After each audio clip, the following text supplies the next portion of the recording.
Hey friends, I hope everyone's doing well. This is Rowing Prepper, and we're going to do our Saturday SitRep today.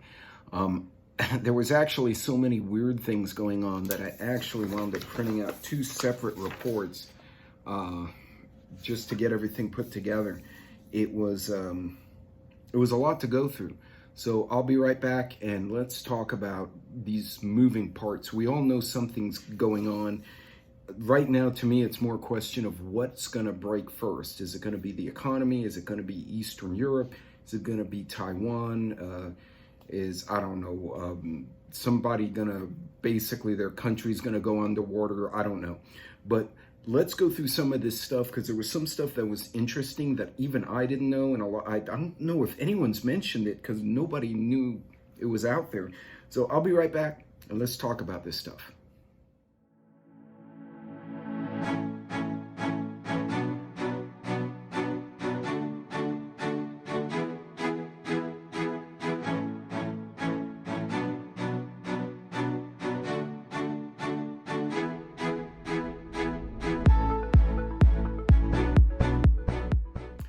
Welcome back, everybody, and thanks for checking out the channel. If this is your first time, by all means, don't forget to like and subscribe.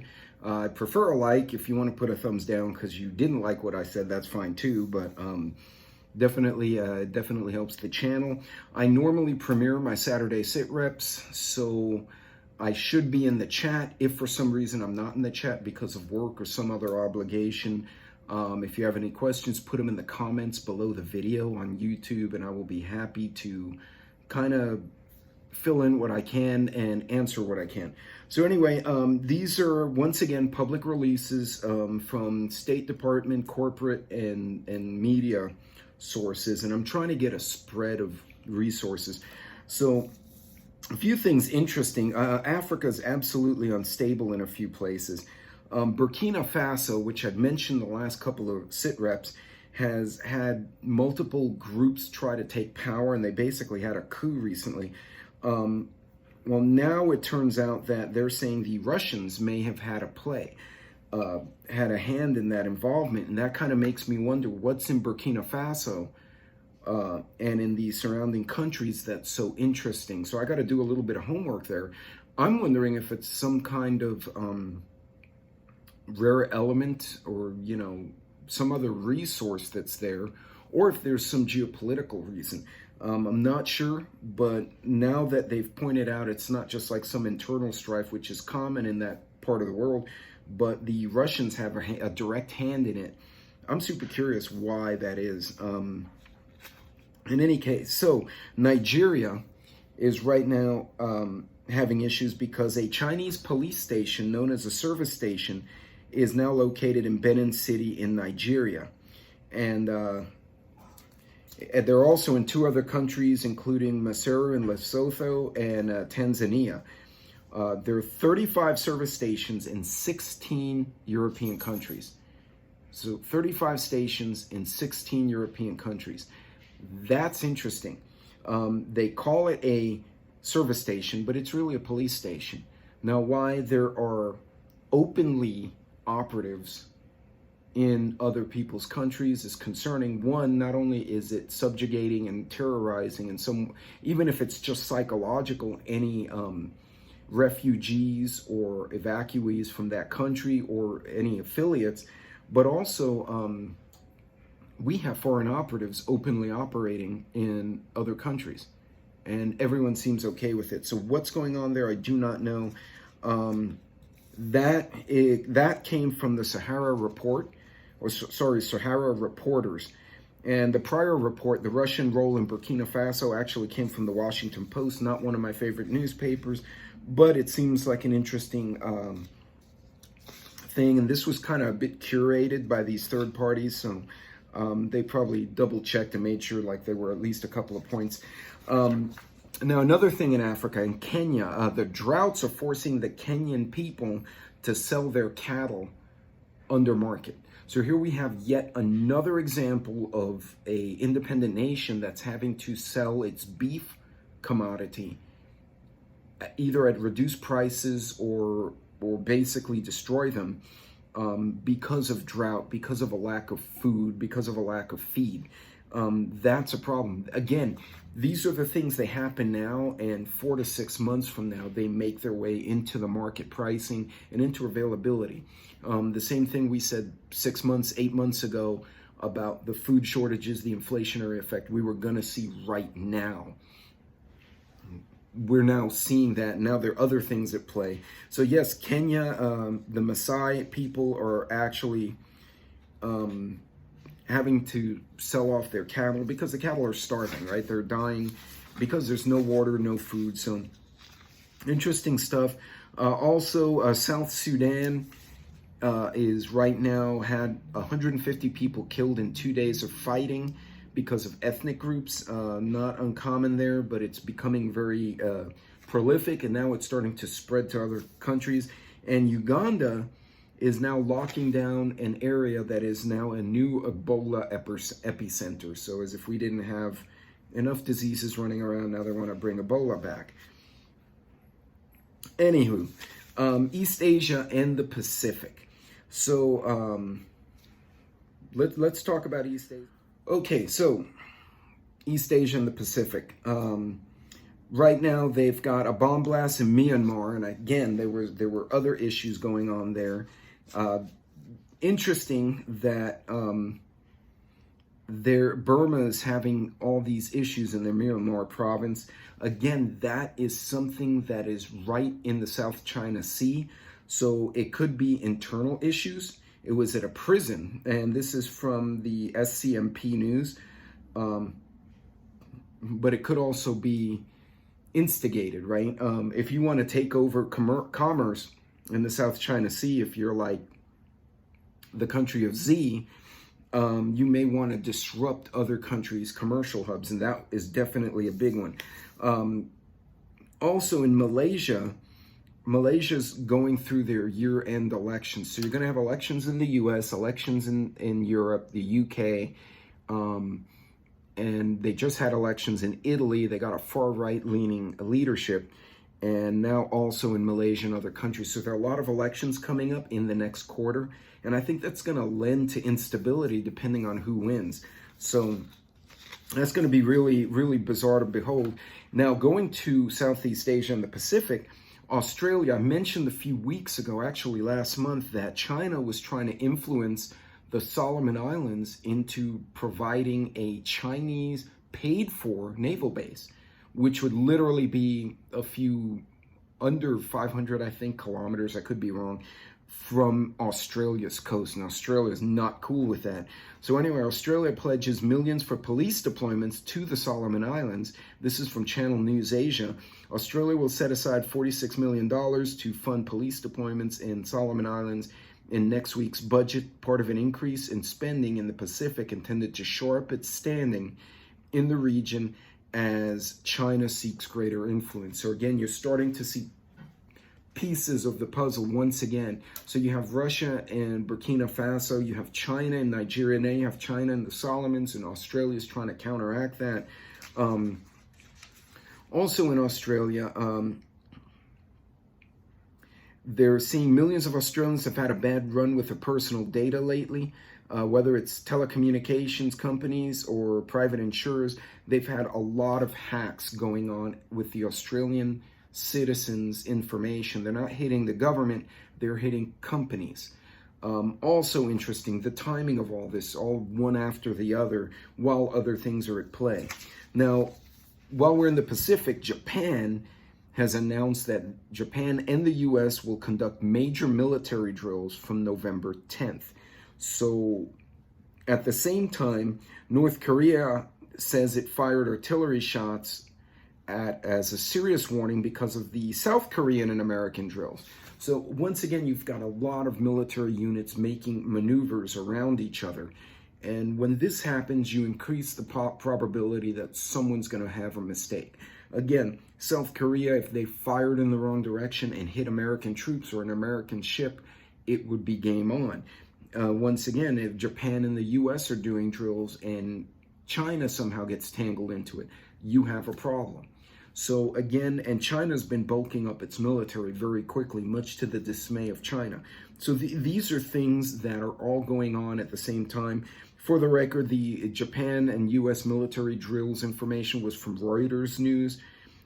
Just I didn't mention that. So this is going to be a bit of a problem. Again, lots of military units in Eastern Europe around the Zelensky country, and now, in the Vlad, and now you have a bunch of units being puffed up in the southern Pacific. That bothers me because it's kind of a Tom Clancy-ish scenario where you have basically a three-way war between China, Russia, and the U.S., and they're not allied with each other. China fighting Russia and the U.S., Russia doing the same. So we don't know what's going on. That's purely hypothetical. That was actually an old Tom Clancy concept. But again, lots of moving parts, and it increases the chances that someone's going to make a mistake. Just my take. Let's move to Europe. So interesting. So there were a couple of reports overlapping each other. So Iran has now advised its citizens not to visit Ukraine at all for business, for any reason, and has actually told them to leave the country, which is interesting. So now all of a sudden Russia's buddies are like, hey, let's get out of the country. Don't know what to make of that. In the meantime, you have EU leaders. This is from Los Angeles Times. The EU leaders are trying to avoid an open rift, but are struggling for solutions regarding gas prices because natural gas is going to be a problem for them this winter. Another report from The Guardian states that France braces for more fuel shortages as unions vote to extend strikes. So you not only have internal issues with these countries, which I'm sure are being influenced, but you also have external pressures on these countries, a lack of natural gas. France is not in as bad a situation as Germany is because France kept a lot of its nuclear power plants running. Germany did not. And now with the shortage of gas, France can kind of, save energy and kind of try to pivot. Germany's struggling with that. So again, it made the Europeans very dependent on the Vlad. And now that the Vlad is not playing nicely, there's leverage there. So anyway, you can go down a whole rabbit trail with that one, folks. So Italy's new far-right leader is in the process of forming her new government. And she has taken a very nationalistic stance. So that's going to be interesting how Italy, which has absorbed a lot of immigrants, most of whom have not done anything wrong, but is now starting to see a massive uptick in crime because they've got so many in, they can't vet them all, how that's going to work out. Now, while all these energy issues are going on in Northern Europe and Western Europe, Russia is now to evacuate 10,000 people a day from the Ukrainian Kherson region to keep them safe and allow the military to act resolutely, which means they're going to escalate. They're trying to get civilians out so they don't get a publicity black eye. And they could also be removing people to repopulate other areas and just to vacate. Who knows? I couldn't really tell you there, but that's interesting. That came from Yahoo News. At the same time, Newsweek reports as winter approaches, Russian attacks are degrading Ukraine's power grid. Now, this is something I mentioned in another video. A lot of other people have mentioned it. When Russia first came in, I was shocked they didn't take out the grid first. Hack it, blow it up, whatever. It didn't make sense to me, right? And I think that allowed the Zelensky country to function better. Hence, the Vlad country was at a disadvantage, right? Because people could function. Now it seems like they're basically going to destroy the infrastructure to force people to move. Now, it also makes the UKR's army, their situation much more challenging because they're trying to repel intruders from their country, repel the invaders while civilians are trying to flee the fighting. And that really complicates logistics for military. The Guardian also reports Kiev threatens to hit back harder if Russia destroys the Kherson hydroelectric dam. So here you have these overlapping reports from different sources. they're basically trying to make the country uninhabitable, according to one of the analysts.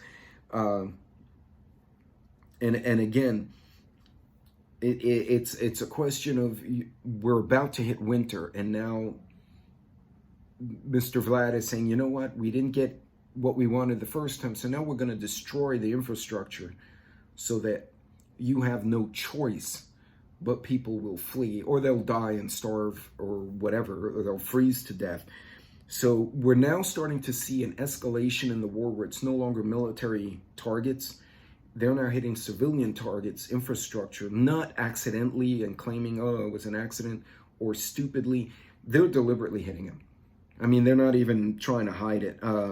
Russia failed in its attempt to seize Ukraine militarily, so they're now turning to a campaign aimed at making the country uninhabitable. Again, there's lots of threats going back and forth there, and that concerns me. Also, Kyrgyzstan has asked the Russian-led security bloc, which includes Kazakhstan and a few other countries, to deploy peacekeeping troops to its disputed border with Tajikistan, to ensure the ceasefire holds. So now allies of the Vlad are asking him to send troops so that they can reinforce. And this is what happened in World War I. And Prepper Now and I talked about it, where you have all these countries allied with somebody, and they're fighting little fights with each other. And at some point, it's the little guys that will make a mistake and suck everyone else in, and we'll all go down the toilet. So hopefully that doesn't happen. But again, these are the kind of things the Europeans are going to have a problem, okay? They're going to have, well, Ukraine's definitely going to have a problem, but the Europeans are going to have the shortage of natural gas for heating oils, gasoline, petrol, and stuff like that. They're going to struggle. So this is important stuff for us to learn from. So we need to watch this closely, not that we can do anything about it, but what are they doing? Are they using wood stoves? Where are they getting the wood from? Do they have other options for wood? How are they cooking stuff? We need to watch how this plays out, because if we have an issue here and it escalates, we need to understand how they're handling it or what they've done wrong so we don't do it. Okay, and this is part of the reason I share this stuff, so you guys can kind of use it as a lesson. Now I'm going to move on to the Middle East. Lebanon approves changes in banking. Not really something we need to worry about in our part of the world. But Israel, over 100 settler attacks against Palestinians in West Bank in the past 10 days. This is from the Times of Israel. Large number of settlers involved in violence, not small group. Unnamed officials said it's to create a sense IDF losing West Bank control before an election. So now we have groups trying to influence the Israeli election. So you see there's a lot of transition going on right now. Elsewhere, so yeah, that kind of concludes the Middle East part for us, and Africa. Central and South Asia. So in India, they just elected, holy cow, Mallikarjun Kharge, elected president of India's Congress Party. India's opposition party elected the former prime minister as its first president in 24 years, not from the Gandhi dynasty. So in an effort to reverse this electoral decline amid the rise of Prime Minister Modi. So again, more elections going on in that country. And it's interesting because 2020 was an election year for a lot of these countries.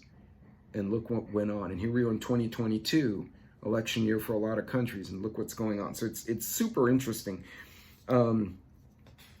Also, Pakistan, World Bank estimates floods cost $40 billion in damages, along with a significant amount of food and crop damage. So again, another large nation in the Asian continent that is now struggling, or the Middle Eastern continent, now struggling with food. This is going to be a repeating theme here, guys.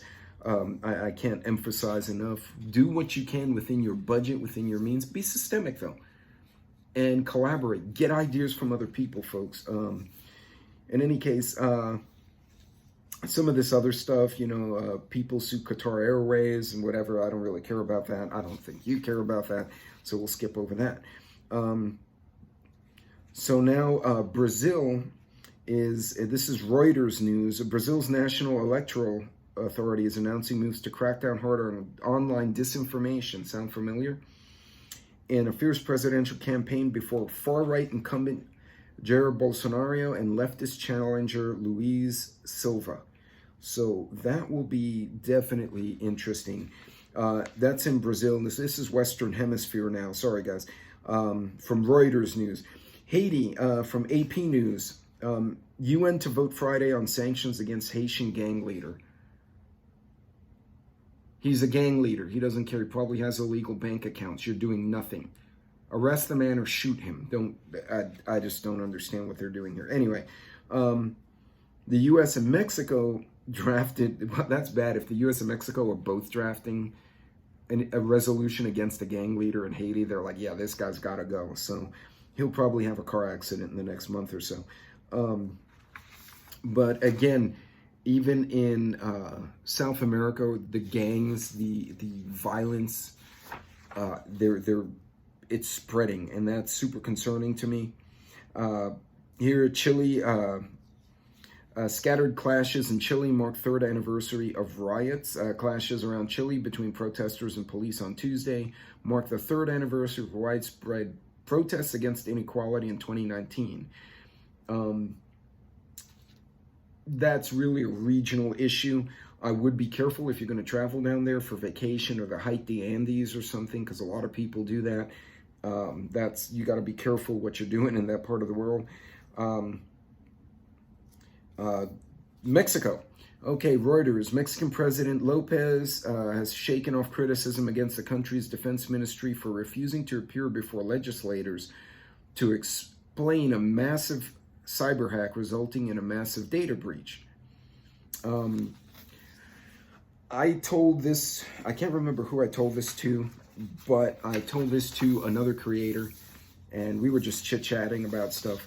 And I said, I suspect we're going to see an increase in those non-traditional attacks on other countries. I'm talking about the hacks. I'm talking about bombs. I'm talking about disrupted elections, assassinations. Okay, Prime Minister Abiy be a great one. Granted, it was a Japanese nationalist who shot him, but who knows who was sponsoring this guy or who was inciting him. They, honest to God, these intelligence agencies are such that they can go and manipulate someone's feed, reach out to them, try to say, this guy's unstable. He doesn't think critically. He's not going to question. He's not suspicious. Let's manipulate him and rile him up to the point of going and killing someone. We don't know.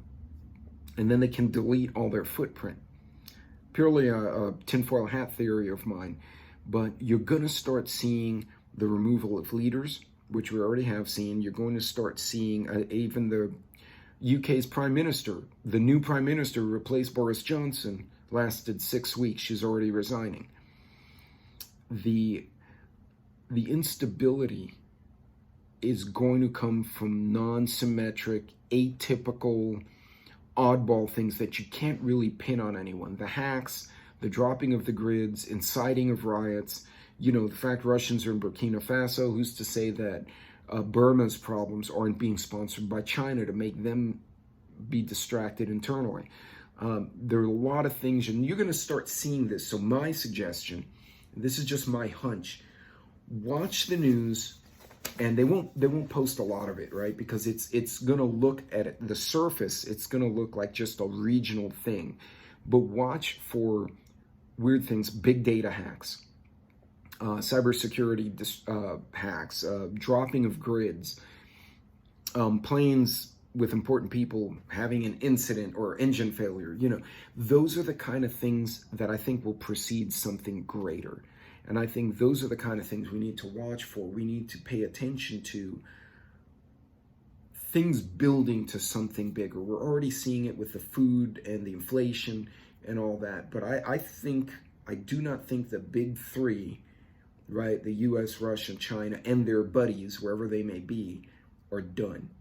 I think we're going to see more. We're going to see those escalations, and they're not going to be in-your-face escalations, right?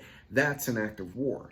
But if you can hack someone and drop their grid and go, oh, well, you know, hackers, shit happens, it's deniable. So what do we do? As we do, we just be smart. Watch the trends, okay? Because we're people who watch stuff. This doesn't stress me out. What it does is inform me. And I'm going to take a few minutes on that. It informs me as to what I need to be doing next, right?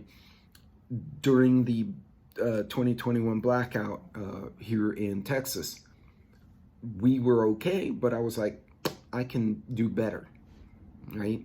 During the riots, there were certain things I saw, and I was like, I can do better. I can plan better. It's this whole journey, and it's a journey. It's not a sprint. It's a marathon over time. Is not to, wow, I'm gonna hit the gears and, you know, turn hard right and hope for the best. No, or turn hard left. What you're looking for are those small changes you need to make so that over the next few weeks, you're in a better position to deal with these kind of things. I look at this as a lesson plan. I look at all these things going on, and I'm saying to myself, what they're going through, we could go through. Not that we will or we won't. I don't know. You don't know. If you do, buy some stock or a lottery ticket because you figured something out I didn't. But learning and understanding how these people are dealing with it or failing to deal with it can inform us as to what we need to do next. And then be systemic. Don't waste your money. I mean, whether you do good or you're struggling, wasting money is wasting money. And it's stupid regardless of whether you have the money to be stupid with or not. Don't be. Look at what it is and say, okay, where, you know, do I need a pew or do I need more food? And if I need both, how do I split the difference? Well, do I get a smaller pew and so I can get more food, or do I need a generator or do I need a jackery? Can I do both? How do I do that? That's expensive, right? That's, you know, a couple of grand at least.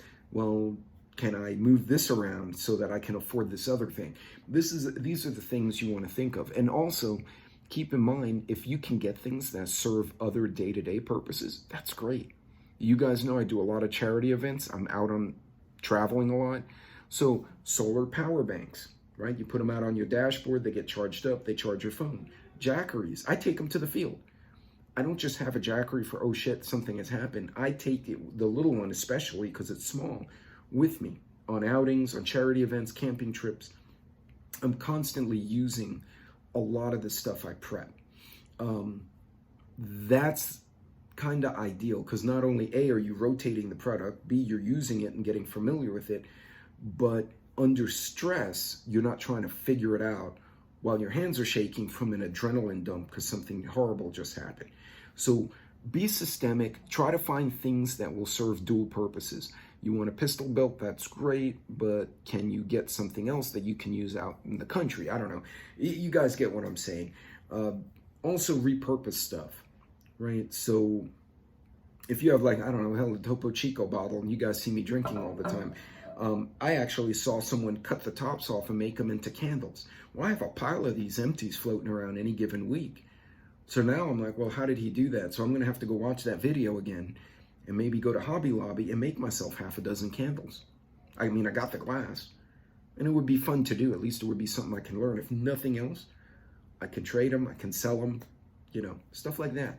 So guys, don't freak out. I've always said this, don't freak out because it does no good. It makes you, actually, if anything, freaking out makes you make worse decisions. So don't do it. Instead, take the time to learn and see where they're making their mistakes and then try to see what you can do to minimize that risk. Okay, this is all it's about. I've said it before and I'll say it again. Prepping to me is having the things you need to get through a hardship, regardless of whether it's zombies or I lost my job. Both are an SHTF to people.